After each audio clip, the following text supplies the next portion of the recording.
السلام عليكم ورحمة الله وبركاته. ازيكم دكاترة عاملين ايه؟ أهلا بكم في المحاضرة الثالثة من الكورس التأهيلي للكليات الطبية. المحاضرة اللي فاتت خدنا البريفكس، خدنا تيبل 1 كومون بريفكسز. المحاضرة دي هناخد بقى ايه السافكس. أول حاجة نفتكر السافكس ده كان ايه؟ احنا قلنا إن احنا عندنا المصطلح الطبي بيتكون من 3 حاجات: وورد روت، قبلها بريفكس، بعدها سافكس. بريفكس في الأول، سافكس ايه؟ في الآخر. تمام. طيب قلنا السافكس ده بيوصف ايه؟ قلنا بيوصف حالة، ديسيز يعني مرض، أو بروسيجر عملية. تمام. تعالى كده ايه نروح على تيبل 2 ونشوف بيقول ايه. طيب اول suffix معانا وهو أليجيا. تمام. طيب معناه ايه؟ معناه pain، ألم. فنيورالي نيوراليجيا معناها ايه؟ نيورو جاية من الأعصاب، نيرف، عصب. فنيوراليجيا يعني ايه؟ ألم الأعصاب. فقال لك هنا is a severe pain. severe يعني شيء شديد، شديد غير محتمل يعني. severe شديد. تمام. severe pain ألم شديد caused by damage or irritated nerve، يعني ألم شديد جاي بسبب إصابة في العصب. النيرف يعني إيه؟ عصب. تمام. طيب سيل معناها إيه؟ معناها تيومر. خدنا مثال عليها في البريفكس هناك لما خدنا الهيدروسيل. قلنا هي إيه؟ abnormal accumulation of fluids in a specific area of the body especially in the membranes of around the testicle. قلنا التستيكل اللي هي الخصية. هيدروسيل قلنا هو مرض يعني غالبا ما بتوصف بيه انه بيبقى عباره في كيس كده من الميه حوالين الخصيه بيبقى ضغط عليها. تمام. طيب السفكس اللي بعد كده سايت. سايت يعني ايه؟ جايه من سيل، يعني سيل. فليكوسايت اللي هي ايه؟ كرات الدم البيضاء، وايت بلاد سيلز. يبقى الليكوسايت هي ايه؟ كرات الدم البيضاء. تمام. بالمناسبة إريثروسايت هي كرات الدم الحمراء. تمام. طيب إكتومي. إكتومي معناها سيرجيكال ريموفال، استئصال. إكتومي استئصال. تمام. فسبلينكتومي طبعا احنا قلنا suffix فدايما في الآخر، فهتلاقي كل الكلام هيبقى إيه في الآخر. ليجيا، سيل، سايت، إكتومي، كله إيه في الآخر، لأن السافكس بيجي فين؟ في الآخر، اوعى تتلخبط. طيب سبلينكتومي يعني إيه؟ سبلين يعني طحال، اكتومي يعني استئصال، فيبقى ايه؟ استئصال الطحال. سيرجيكال اوبريشن، عمليه جراحيه تو ريموف، عشان اشيل السبلين اللي هو ايه؟ الطحال. طيب اديما او اديما هي عباره عن سويلنج، ورم caused by fluid retention، بسبب حبس السوائل. في سوائل اتحبست فورمت. زي لما تلاقي واحد ايه رجليه كده ورمه ورم غير طبيعي، ورجليه كلها ورمه، فده بيبقى عنده ايه؟ اديما. تمام. طيب مثال عليها الانجيو ايديما. انجيو ايديما يعني ايه؟ قال لك هي fluid build up that causes swelling under the skin. بيبقى ورم تحت البشره زي ما هنا في الصوره، وده يعني غالبا اللي في الصوره ده هيكون بسبب حساسيه. تمام. تلاقي وشه كله وارم. الورم فين؟ تحت الجلد. انجيو ايديما fluid build up يعني ايه؟ في سوائل اتكونت واتجمعت فعملت ورم تحت الجلد. تمام. طيب ايتس، ودي قلناها في الاول خالص لما جينا نتكلم عن السفكس، قلنا ان معناها انفلاميشن وذكرنا عليها امثله كتير جدا. وهنا ذكرنا الكولايتس. كولايتس جايه، كول دي جايه من ايه؟ قولون. تمام. طبعا هو اسمه بالانجليزي كولون. حلو. فانفلاميشن اوف ذا كولون. تمام. الكولون هو ايه؟ القولون. فيبقى كولايتس هي ايه؟ التهاب القولون. طيب بعد كده معانا ازم. ازم هي معناها حاله. حلو. زي كده اوسز، نفس الفكره. ازم، اوسز، الحاجات دي كلها معناها ايه؟ ستيت اوف او حاله، كونديشن، حاجات كده. فهايبوثايروديزم معناها ايه؟ ستيت اوف لو ثايرويد. طيب انا عرفت منين؟ هايبو يعني لو، ثايرويد اللي هي الغده. قلنا ثايرويد اللي هو اللي بيطلع من الغده الدرقيه. فمعناها كده ستيت اوف ايه؟ لو ثايروديزم، اوف لو ثايرويد. تمام. يبقى هايبوثايروديزم يبقى هي ايه؟ حاله من نقصان الثايرويد. تمام. طيب لوجيست. لوجيست هو ايه؟ one who study. تمام. اللي هو اللي بيدرس. فكارديولوجيست هو الدكتور اللي تخصص في دراسه القلب، فاسمه ايه؟ اخصائي قلب. تمام. فكارديولوجيست اللي هو ايه؟ اخصائي القلب. لوجيست اخصائي، لوجي علم، فهتلاقي مثلا فيسيولوجي علم وظائف الاعضاء. تمام. فلوجي لوحدها معناها علم، لوجيست اللي بيدرس بقى، العالم نفسه او الاخصائي او المختص. تمام. one who studies. لايسز معناها بيدوب، destruction او break down. تمام. هنا سايتو معناها قلنا خليه، سايتوليسز معناها breaking down of cells، انه الخلايا بتتكسر او الخلايا بتدوب. اوسز برضو قلناها في الاول خالص لما كنا بنشرح في اسمه ايه ده، في الساينوسز اكروساينوسز، لما قلناها في اول محاضره خالص قلنا ان هي بتعبر عن كونديشن، ديسيز، ستيت اوف، الكلام ده كله. فعندنا هنا الفايبروسز يعني ايه؟ قال لك بروسيس اوف ريبليسنج، بروسيس يعني عمليه، ريبليسنج يعني تبديل، الدامج تيشو باي سكار تيشو. يعني ايه؟ انا مثلا اتعورت في ايدي، حلو، فلما انت بتتعور بعد كام يوم بتلاقي انه الجلد بقى ايه، في حاجه كده ايه، بني، بدات تيجي مكان الجرح، حلو، اللي انت بتقعد تشيلها. فهو دي الفكره، ان هو الجسم بدل الدمج تيشو، دمج تيشو اللي هو تيشو يعني نسيج، دمج مصاب، فدمج تيشو يعني النسيج المصاب بدله بسكار تيشو، يعني السكار اللي هي البتاع البني اللي انت بتلعب فيها دي. تمام.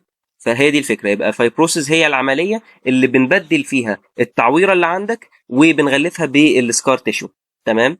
طيب بعد كده باثي معناها ديسيز، فمايوباثي يعني ايه؟ ماسل ديسيز. ليه ماسل ديسيز؟ لان مايو اصلا معناها ديسيز، جاي من كلمه ماسل، مايو قصدي معناها ماسل. تمام. وباثي معناها ديسيز، فهتبقى ايه؟ ماسل ديسيز. يبقى باثي يعني ايه؟ يعني ديسيز. فاي كلمه يبقى في اخرها باثي تعرف ان ده مرض. طيب بينيا معناها ايه؟ بريسنج تنفس.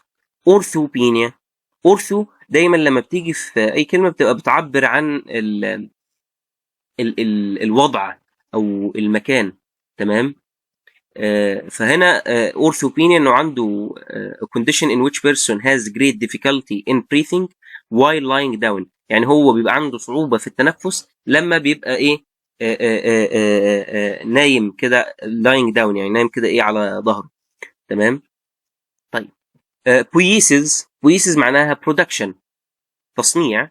فعندنا اريثرو، قلنا اريثرو هي كرات ايه؟ الدم الحمراء. فاريثرو بويسز معناها عمليه تصنيع كرات الدم الحمراء. طبعا كرات الدم الحمراء اختصارها ار بي سيز، جايه من كلمه ريد بلاد سيلز. تمام. تمام. يبقى اريثروبويسز معناها ايه؟ the formation of red blood cells in red bone marrow.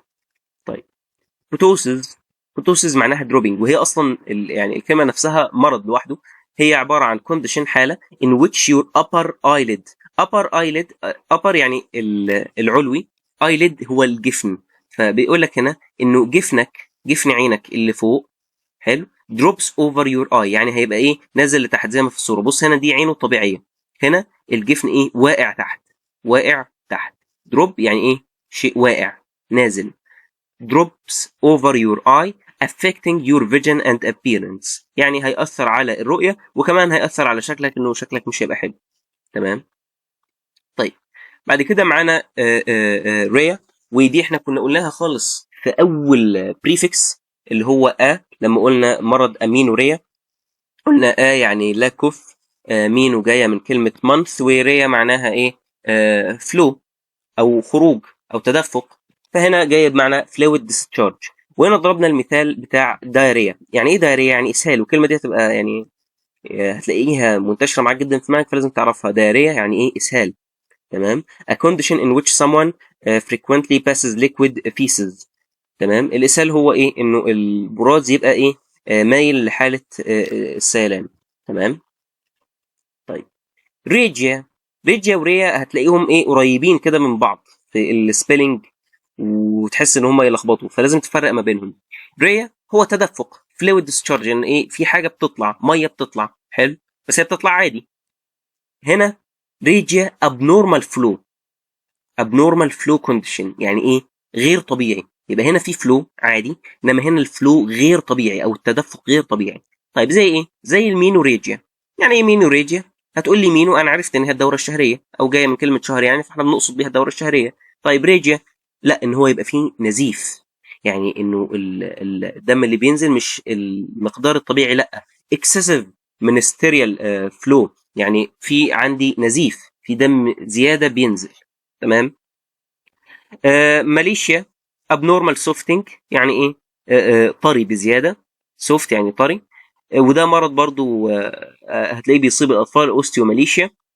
اذا كونديشن اوسيو طبعا عظم، ماليشيا سوفتن، فهتلاقي ان عظمه طري. تمام. The condition that softens the bone it can result in symptoms such as muscle weakness and bone fracture. طبعا لما يبقى العظم طري فهتبقى العضلات ضعيفة، وبالتالي او مش بالتالي يعني كمان هيحصل عندي يعني العظمة من اقل خبطة هتتكسر. تمام. طيب يبقى كده ايه اوستيوماليشيا، يعني ايه؟ عظمه طري. طيب ميجالي، ميجالي كده من اسمها شيء كبير، ميجا، ميجالي حاجة كبيرة، enlargement large. حلو. مثال عليها ايه؟ الاكرو ميجالي. اكرو ايه؟ اكروميجالي. يعني ايه اكروميجالي؟ احنا قلنا ان اكرو في اول محاضرة معناها ايه؟ اكستريميتي. اكستريميتي يعني ايه؟ يعني اطراف. ميجالي يعني كبير، يبقى انا عندي ايه؟ اللارجمنت اكستريميتي، يعني الاطراف بتاعتي هتبقى كبيرة. طبعا ده مرض هرموني، hormonal disorder characterized by abnormal enlargement of bones and tissue particularly in the hands and feet. يبقى ايه؟ انا عندي زياده غير طبيعيه في حجم الايدين والرجلين اللي هم ايه؟ الاطراف. طبعا يعني اشهر حد جاله المرض ده هو اشرف اللي في الكبير قوي، ربنا يشفيه ويعافيه يا رب. هو مصاب بالمرض ده، اللي هو ايديه كبيره، هتلاقي برضو عظم الوش بيبقى كبير. كل ده بسبب الهرمونات، بيبقى ايه؟ هرمونال ديس اوردر، لخبطه في الهرمونات. طيب ستينوسز يعني حاجه ضيقه، ناروينج ضيق. تمام. نارو يعني ضيق. فمثال عليها السباينال ستينوسز. سباينال يعني ايه؟ ايوه ال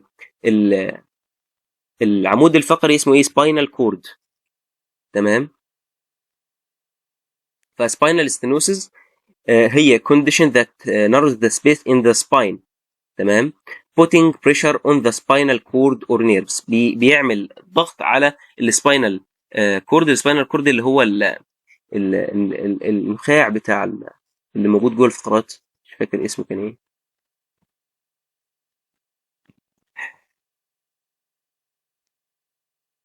ده السباينال كورد. تمام. النخاع الشوكي، النخاع الشوكي. تمام. هو المشكله عامه يعني ان شاء الله هتلاقيها معاك في الدراسه، ان انت هتبدا تنسى، هتبقى انت في الاول فاكر اسامي الحاجات دي بالعربي، ولكن قدام بقى مع السنين هتحس انه انت هتنسى المعنى اللي بالعربي، هتبقى بس فاكر. انت عارف يعني، انت عارف يعني ايه سباينال كورد، بس مش عارف هو كان اسمه ايه بالعربي، فاهم؟ انا لما كنت في سنه اولى كنت بستغرب الدكاتره اللي بيقولوا كده، ويعني ايه، حاسس ان هم ايه يعني فلسفه منهم، او بيتمنظر بالكلام ده، ولكن يعني انت هتلاقي ده قدام، هتلاقي ان انت بتنسى الكلام اللي بالعربي، وهيبقى بس عندك المعنى اللي بالانجليزي. طيب ستومي، ستومي معناها اوبننج، فتحه. تمام. اشهر حاجه يعني او اشهر حاجه للكلمه دي، للسفكس ده، تراكستومي. تراك او تراكيوستومي. تراكيو جايه من كلمه تراكيا. تراكيا اللي هي ايه؟ الويند بايب. هتقولي برضو يعني ايه الكلام اللي انت بتقوله ده؟ ويند بايب هي القصبه الهوائيه، تراكيا هي برضو القصبه الهوائيه. تمام. يعني ايه؟ اسم تاني. ويند يعني هواء، بايب يعني ايه؟ قصبة، فقصبة هوائية، يعني ده منطقي جدا. فبس احنا يعني الاسم اللي دايما بنستعمله، او اللفظ اللي دايما بنستعمله هو تراكيا. تمام. فتراكستومي هي ايه؟ فتحة في القصبة الهوائية. is a hole يعني فتحة that surgeons الجراحين make through the front of the neck and into the windpipe. بيفتح فتحة في الرقبة من قدام، وبياخد معاها ايه؟ الويند بايب، يعني ايه؟ بيفتح في القصبة الهوائية زي ما في الصورة هنا كده. طبعا ده بيبقى بنستخدمه مع المرضى الكوماتوز، يعني اللي دخلوا في غيبوبة ومضطرين ان احنا نحط لهم تنفس صناعي، فبيبقى الماسك مش كافي طبعا في الحالة بتاعتهم. الماسك بيديك برضو ايه؟ عدد بيبقى مع حالات معينة محتاجة لترات معينة من الاكسجين، لكن لما بتحتاج لترات اكبر، فبتضطر ان انت تحطه على ميكانيكال فنتليشن، اما بتدخل انبوب من بقه لجوه على الرئه، او بتضطر ان انت، لانه طبعا بتاع اللي بيدخل من بقه ده بيعمل له مشاكل، فبتضطر ان انت تعمل التراكستومي، ان انت تفتح فتحه في الرقبه من قدام وتدخل له منها الهواء دايركت كده، بدل الانبوب اللي بيتحط من البق. تمام. وطبعا هتاخدوا الكلام ده في البطنه. طيب تروفي. تروفي يعني جروث، نمو، ودي برضو يعني كنا قلناها قبل كده بس مش فاكر فين. هايبر تروفي، هايبر زياده، تروفي يعني نمو، يبقى ايه؟ زياده في النمو. increase in the number or size of cells in tissue، زياده في النمو. طيب يل يعني سمول، صغير.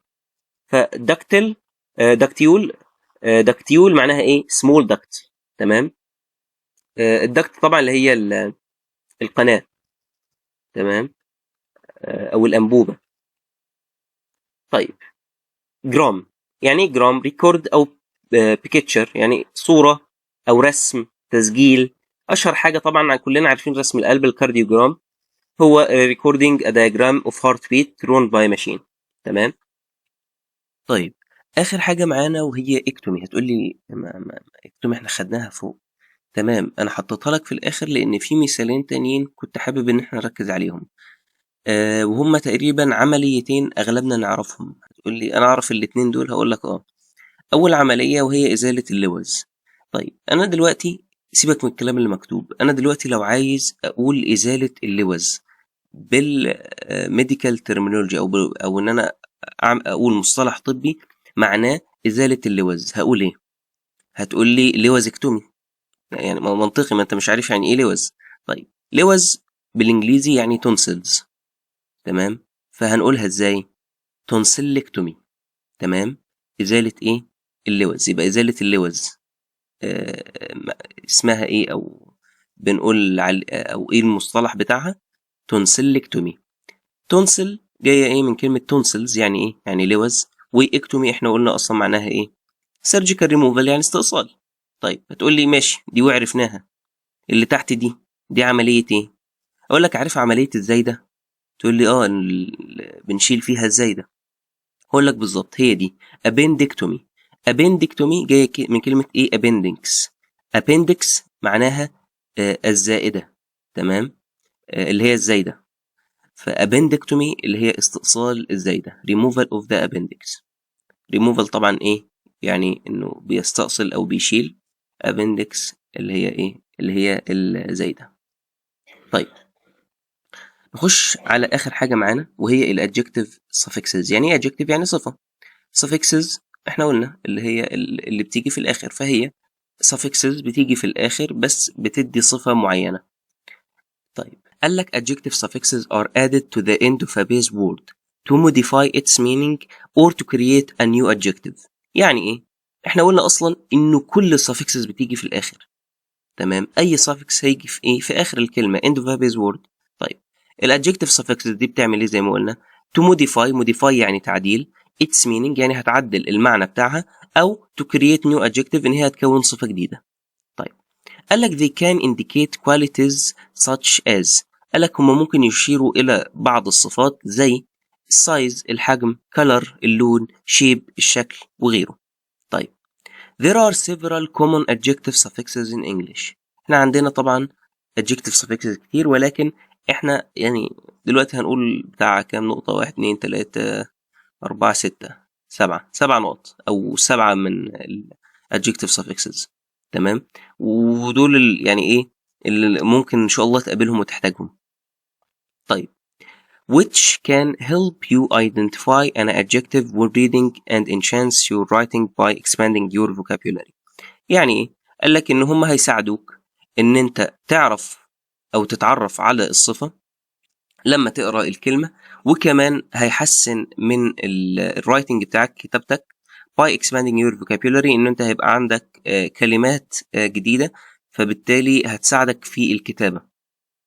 بالذات في مثلا في الفاينل طبعا عندنا بيبقى فيه أسئلة سي، بتلاقي الدكتور كده جاب لك سؤال وساب لك صفحتين فاضيين يا باشا، يعني ايه؟ اكتب فيهم اللي انت عايزه.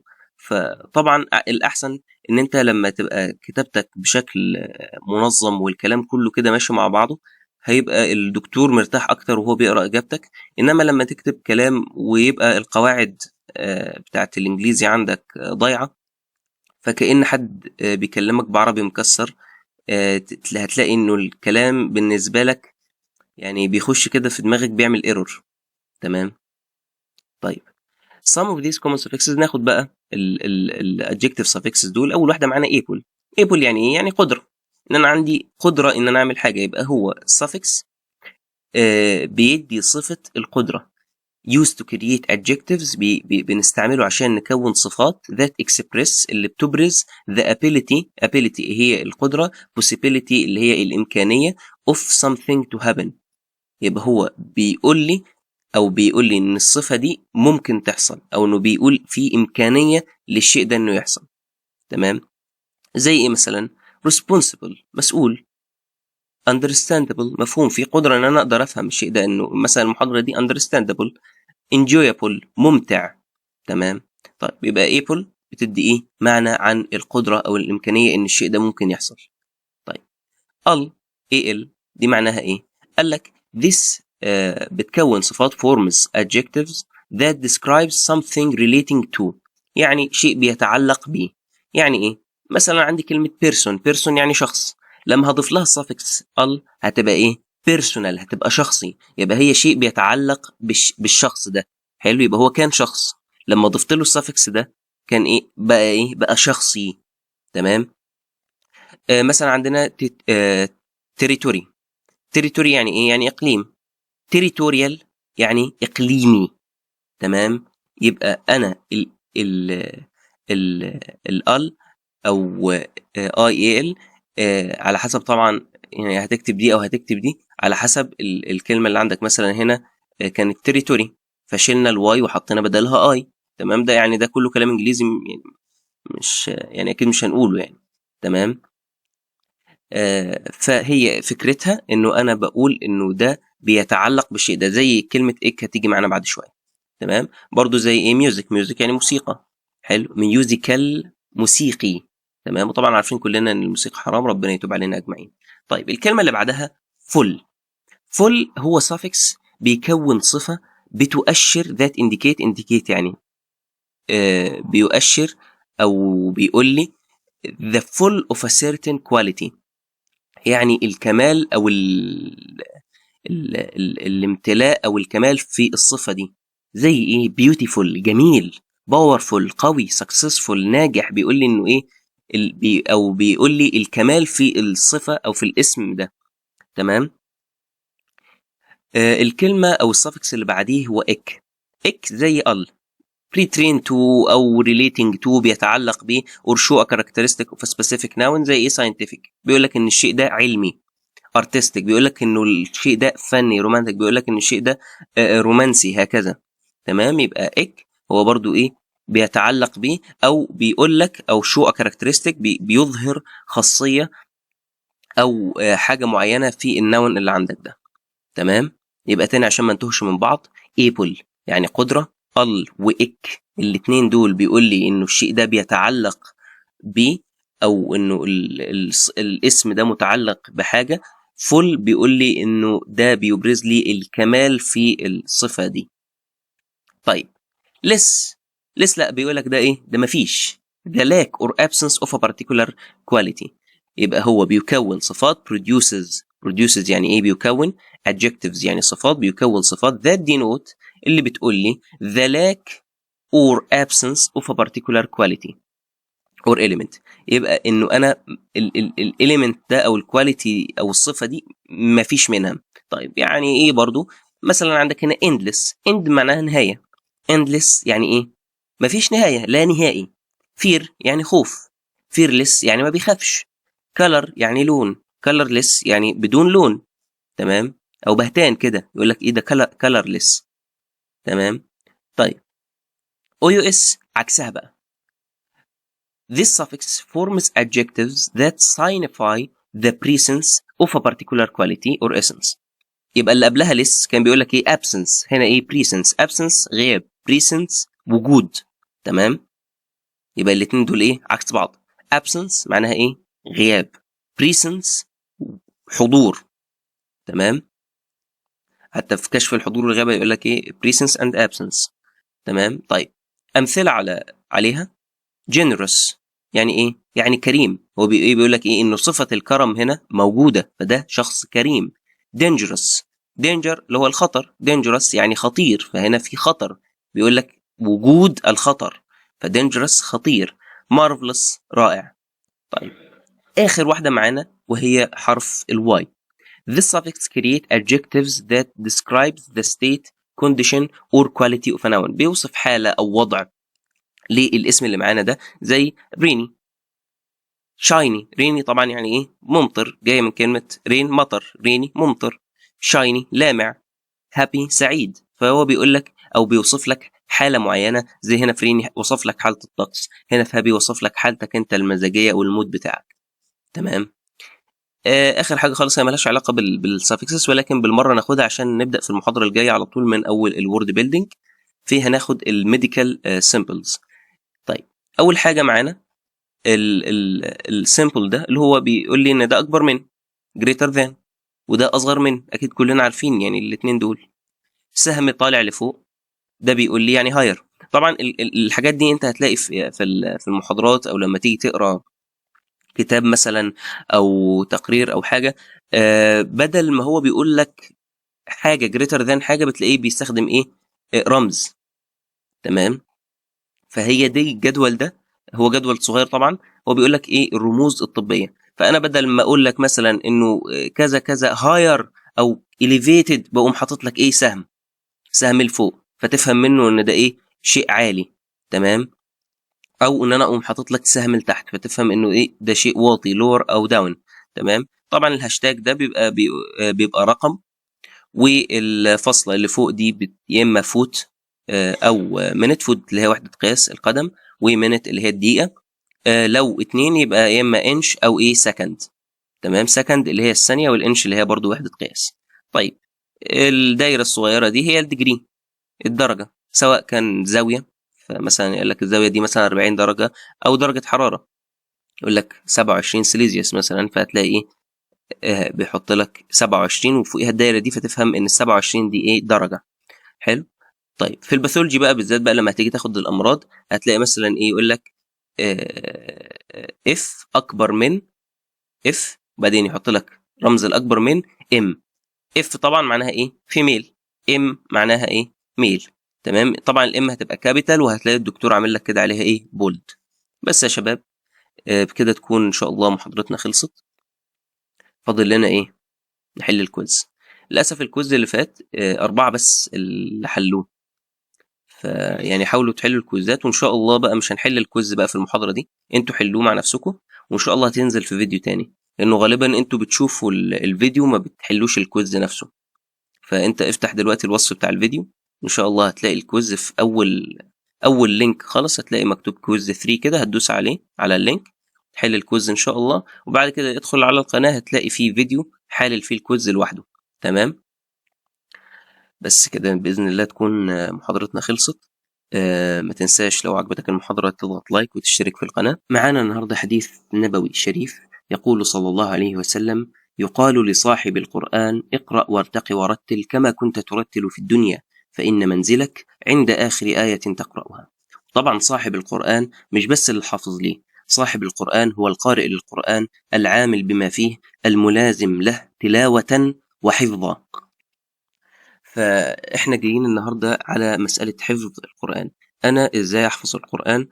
او لو حبيت احفظ القرآن ازاي اوفق ما بين وقتي في القرآن والدراسة، واحفظه فين؟ المشكلة دايما بيبقى في ان انت لو مشترك مثلا مع محفظ او شيخ معين، بيبقى في الوقت ان انت مثلا ما عندكش وقت تروح حلقة، او ان انت لو جبت محفظ خصوصي ممكن تبقى تكلفته عالية عليك. فأنا جايب لك النهاردة الحل، وهو أكاديمية إتقان. أكاديمية إتقان هي أكاديمية لتعليم القرآن الكريم أو لتحفيظ القرآن الكريم، وهي أكاديمية مجانية، وهي أونلاين طبعا، التحفيظ أونلاين، وبيبقى في الوقت اللي أنت عايزه. وفي طبعا يعني أنواع كتير من الحلقات، في حلقات اللي هي لايف، وفي إن أنت تقدر تسمع بتسجيلات صوتية. فمش هطول عليك، وندخل على طول وأعرفك إزاي تقدر تسجل في الأكاديمية. طبعا الأكاديمية ليه فيها تحفيظ للرجال وتحفيظ للسيدات. تمام. طيب خلينا كده في الأول في التسجيل للرجال. هتدخل قدامك حاجتين. لو انت حافظ للقرآن الكريم وحابب انك تبقى معلم، فهتدوس في تسجيل المعلمين وتاخد الدورات اللي هم هيدوها لك عشان يأهلك ان انت تبقى معلم. انما لو انت رايح تحفظ هتدوس على هنا التسجيل الآن في حلقات الحفظ والتلاوة للرجال. طيب اول حاجة هتقرا هنا بقى الشروط، وبعد كده هتكمل هنا في التسجيل. طبعا الأكاديمية بتبدأ أو بتحفظ من أول عمر 3 سنين. فلو عندك أخوك الصغير أو ابن أختك أو أي حد وحبه كمان يحفظ، سجله معاك. وهتلاقي هنا طبعا الفئات العمرية. هتسجل انت بقى، أغلبنا هيبقى من 20 ل41 سنة. هتقرا برضو الضوابط والتعليمات والشروط والكلام ده كله، وتنزل تحت خالص وتقول أسكن خارج السعودية. ده طبعا الأكاديمية في المملكة. بعد كده هتكمل تسجيل بياناتك. وفي الاخر خالص هنا بيقول لك هل تستطيع دفع اشتراك. هو طبعا هم عاملين اشتراك شهري 30 ريال بس، ده للي قادر يدفع. لو مش قادر تدفع هتدوس لا، او هتكمل عادي جدا، وهتبقى بتاخد حفظك مجانا بالكامل، وزيك زي اللي دفع بالظبط، مفيش اي فرق، وبتاخد خدمتك على اكمل وجه. تمام. طبعا الحلقات بتبقى انت على حسب الوقت، بتشوف هنا طبعا التوقيت المناسب ليك. حلو. طبعا التوقيتات دي كلها بتوقيت مكة المكرمة، ولو في ما لقيتش التوقيت اللي انت حابه ممكن تسجل في الحلقات الصوتيات المسجلة، ان انت بتسجل ريكورد للشيخ بتاعك وبتبعته له، وبعد كده هو بيصحح لك لو عندك اي اخطاء. او ان انت بقى لو ما لقيتش الوقت اللي يناسبك في نفس الوقت، لا انت حابب انك تسمع لايف كده فيس تو فيس كده للشيخ، وما لقيتش الوقت بتاعك، فبتتواصل يعني سجل في اي حاجه، وبعد كده بتتواصل مع المشرف وتنقل من الحلقه بتاعتك وتقول له والله انا الوقت المناسب بالنسبه لي هو الوقت الفلاني، فهينقلك لحلقه بالوقت ده. تمام. طبعا لو واجهتك اي مشكله في التسجيل، هتلاقي هنا فوق هم هنا سايبين لك ايه رقم الواتس للتواصل معاهم. هتدوس هنا على تواصل معنا وهيفتح لك آه، الشات مع المشرفين او الاداره بتاعه الاكاديميه. تمام. بس كده بالتوفيق، وربنا يكرمكم اجمعين وتتوفقوا ان شاء الله في دراستكم وتحفظوا وتختموا يا رب اجمعين القرآن الكريم. والسلام عليكم ورحمة الله وبركاته. اشوفكم المحاضرة الجاية ان شاء الله.